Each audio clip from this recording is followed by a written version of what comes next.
Awesome, great. Okay. So my name is Jenny, and I'm a research assistant at the Ivy Cognition Action Lab.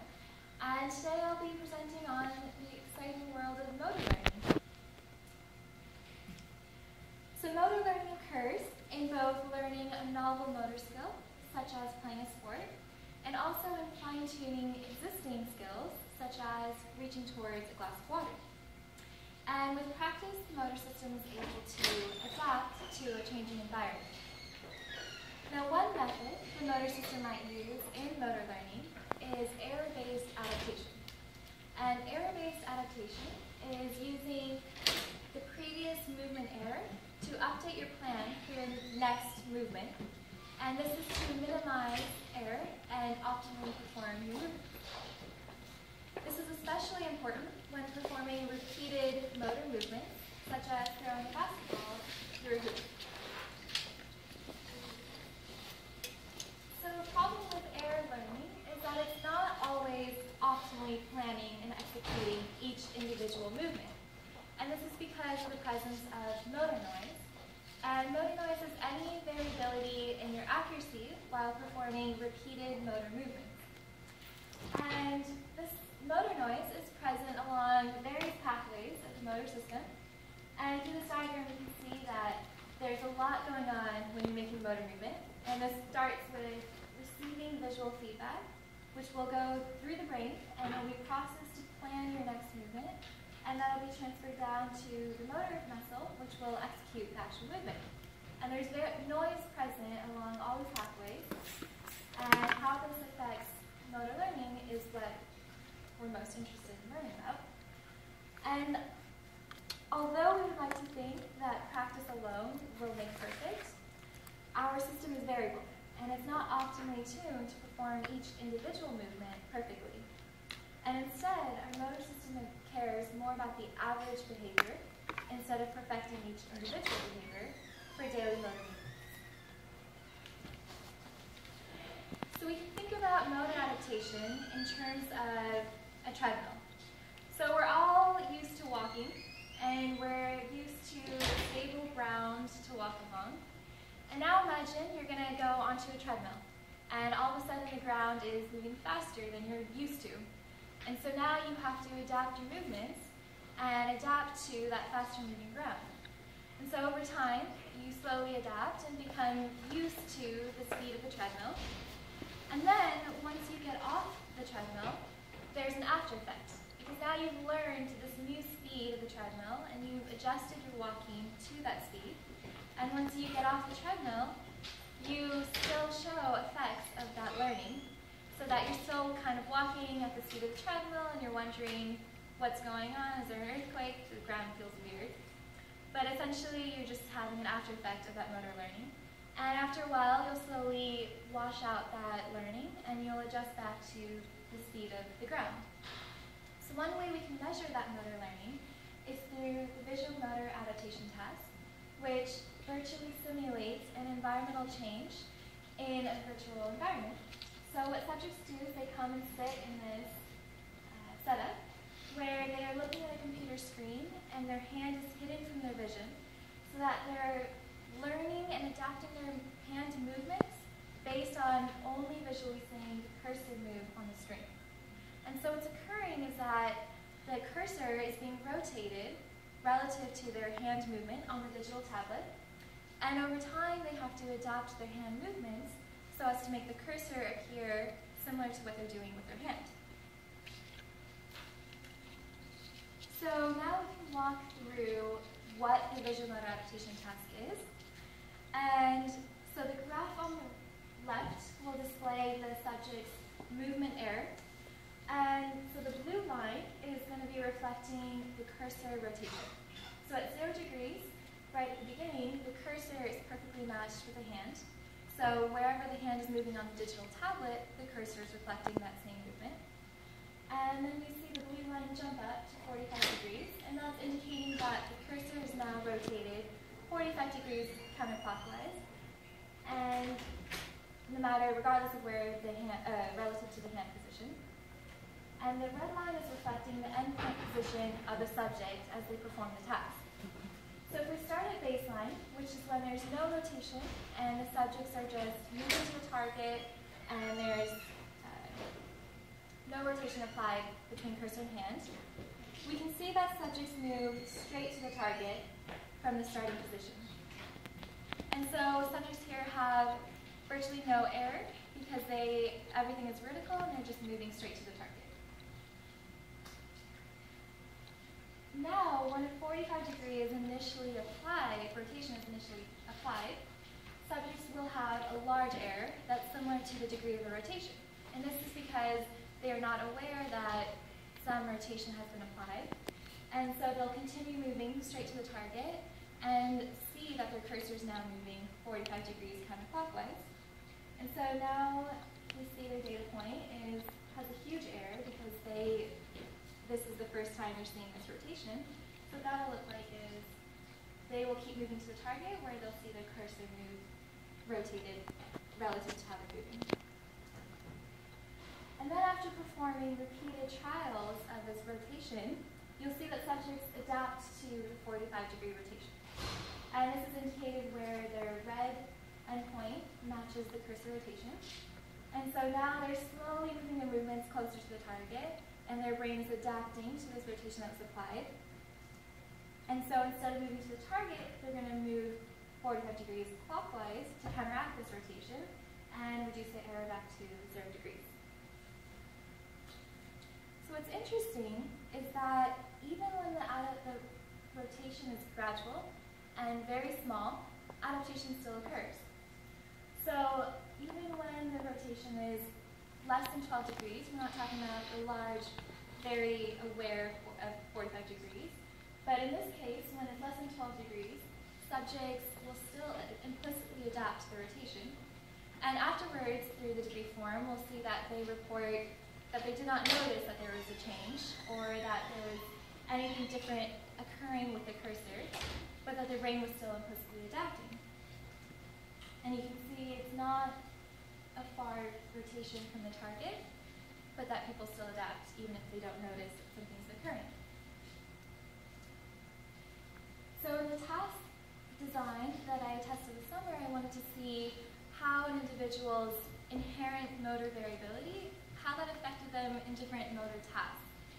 So we looked at two different designs. We can have a very large rotation or a very small rotation, and we kind of putting that into this within subject task design to see if maybe their motor variability helped them learn in one task and hurt them in another task. So we started the design with the training, and that's just a short section to become familiar with the virtual region task. And then we moved to the two visual motor adaptation tasks, and these included the gradual, where it's a very small rotation and you're not aware of it. And then the jump, where because it's a very obvious rotation, 45 degrees, subjects will use strategy to counteract the rotation. And we'll always end with a degree survey because it's important to see whether the subject actually noticed a change and then how they went to correct for that rotation. So in the gradual task, we can see that the blue line again is reflecting the rotation occurring during the task, and the red line is reflecting the endpoint of the subject throughout the task. So the gradual task is 432 trials on the x-axis, and the degrees is on the y, indicating the rotation. And these are examples of two subjects, one who was a good adapter and one who's a bad. And a good adapter would be one who closely tracked the rotation throughout the experiment. And the one on the bottom, you can see, especially at the peaks, did not quite make it to that 12-degree rotation, which indicates they were just moving to the target without changing or adapting to the change. And in the second part, we also tested the jump task, which was to be a more unpredictable rotation design and kind of evoke strategy use. And in this, the top is a more clear example of a good adapter who really tracked the rotations. And in the bottom, we have an example of someone who did not adapt at all and just continued moving straight to the target no matter where they're seeing their cursor moving on the screen. And so what we're really interested in is looking at the individual spatial motor noise.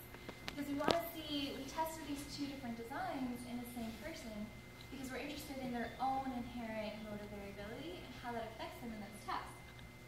So the way we look at spatial motor noise is, this is an image of the first half of the gradual test, and we take spatial motor noise measured from the baseline.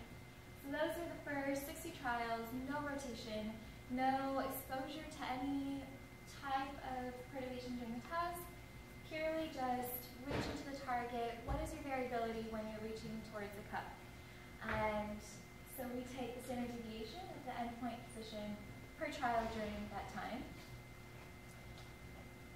And so our hypothesis was that, well, if you have a high spatial motor noise initially, then you'd be more likely to explore, and you'd be more likely to seek out different solutions.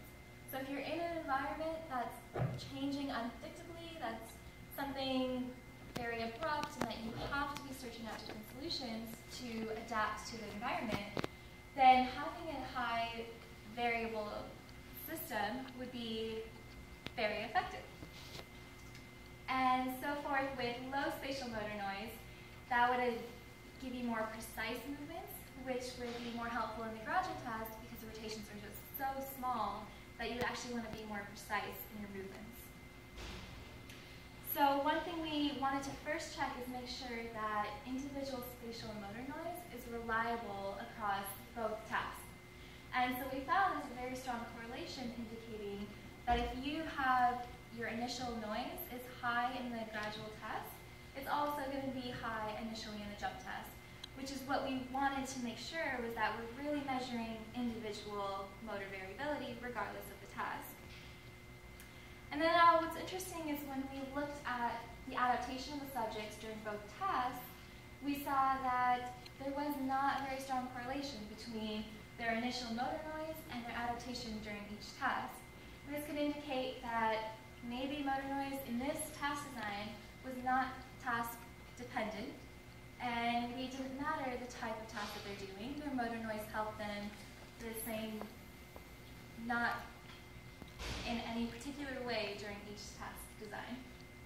And so what this can be from a variety of reasons, and one of them is the type of feedback that they're receiving, which there are different type of feedbacks that you can receive through a task like this, where you can either see your cursor the entire time on the screen, or it could be only appearing at the end. And so the reliability of that can affect how you learn through error-based adaptation. And also through the jump test not being explorative enough.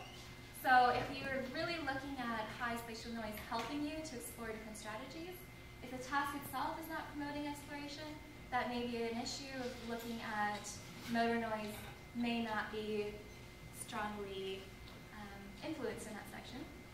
And also the instructions. Some people noticed the change but didn't know what to do. They thought it was just a task and they weren't going to do anything, and so they just kept moving to the target. So maybe instructions that don't reveal the rotation but kind of indicate that there could be a change, and that, you know, that could be a possibility that could help them adapt to the change. And so the big picture is that understanding individual spatial motor noise can be really helpful in developing training models for learning motor skills. And this is because commonly used training models emphasize repeating the same movement over and over again with little variability. But the fact is that we have a lot of noise in our system inherently, and if we're just learning by repeating the same movement, we may not be prepared to adapt to different environments. So there's a potential to understand this individual noise that we have in our system and use that to maximize our training when we're trying to learn a new motor skill. I also want to thank the wonderful Ivory Cognition Action Lab and Professor Richard Ivory and the late Stark Bar, and the wonderful SURF staff and Pergo Foundation for making this possible. Are there any questions?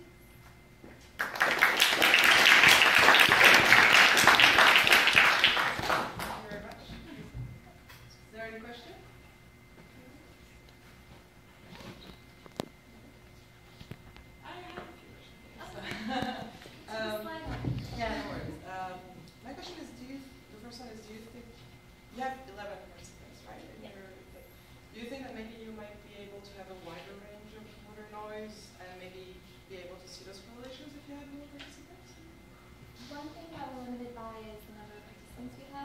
where it is something to see an effect, like how individual noise is affecting adaptation, you need a large group of subjects. Especially when you're looking at individual changes, having a small set of subjects can be really biased by the small number of people you have in that. And another thing is looking at the subjects who didn't really try to adapt to the rotation, who just for reasons that they noticed something was happening, but they didn't know if it was just a problem with the computer and didn't ask. So taking those subjects out and really defining and refining the instructions would also, really help. I got a second question? Are the participants that are good adapters in the adapter the same as the ones that are good adapters for the people? I can't remember if you showed that. So good adapters in one task. Yeah, are they the same? Also good. Yeah. So with 11 subjects, we didn't quite find that all subjects that were good in one task were not good in another. I'm running a correlation between adaptation in the gradual task and the jump task per individual. Found a very low correlation, so we didn't see a very Robust pattern between that right now, and that could be just with the low number of subjects or task instructions itself. But that is something that we looked at as maybe if it's task dependent, you would do differently